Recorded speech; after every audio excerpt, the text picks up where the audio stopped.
All right, we're on the ramp. So set her down.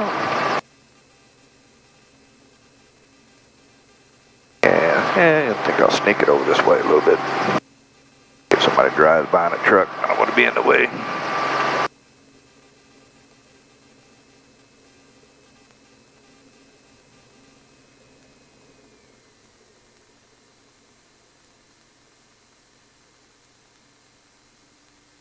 Off with the governor.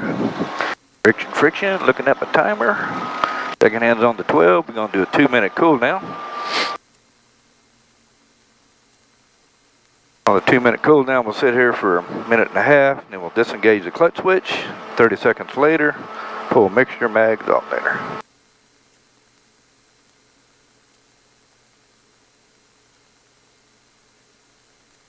So again, airspeed is your friend in an auto rotation.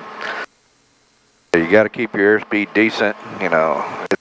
And again, I learned everything I learned from doing auto rotations by flying gyroplanes.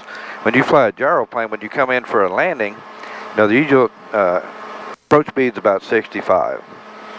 And if, you know, the gyroplane, you can come in full power off 65, the aircraft will float quite a ways, and you can ease the thing onto the runway and make a landing that looks pretty darn decent. So as you get slower in the gyroplane, what happens is you don't have as much float at the end. So you come down the gyroplane at 65 and you flare, and it'll float, float, float, float, float, ease it on the runway and touch it down. At 60, you're going to come in and flare, and it's going to float, float, float, ease it onto the runway. You go to 55, the aircraft, you will flare the aircraft, it's going to float, float, sit down on the runway. At 50, you're going to come in and flare, and it's going to float, it's going to barely float, not much at all, down on the runway. All right. So as you get slower, what happens is that float. Now, let's say that we were to come in at 40 knots. So I disengage my clutch switch. If we were to come in at 40 knots in the gyroplane, you come in 40 knots, raise the nose is going to come up, but it's not going to float worth a diddly damn. It's going to end up hitting you're going to hit hard on the runway and make a real embarrassing looking runway. And if you, real embarrassing looking touchdown. And if you get slower than 40, it gets even worse.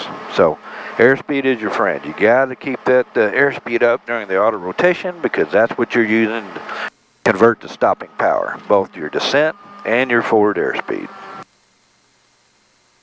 If you get slow, it's going to be really ugly. If you were to do that with a helicopter, let's say we let our airspeed try to get down to 40, you know, if we came in and we were low level and had to enter an auto rotation at 40, and we were at 40 at the flare, again, just like the gyroplane, the nose is going to come up, right? But you're really not going to be able to stop your descent, and the thing is going to hit hard. And one thing you want to remember, if you're doing a full down auto, even if you're going slow, you got to get the skids level. You got to land level skids. You can't land on the back of the skids and get this rocking thing going, because you'll end up chopping the tail boom off if you do. So no matter what the airspeed is at the flare, you got to get the skids back down level. So when you touch down on the ground, you've got level skids, or it's going to be really ugly. I'm going to brake a little here.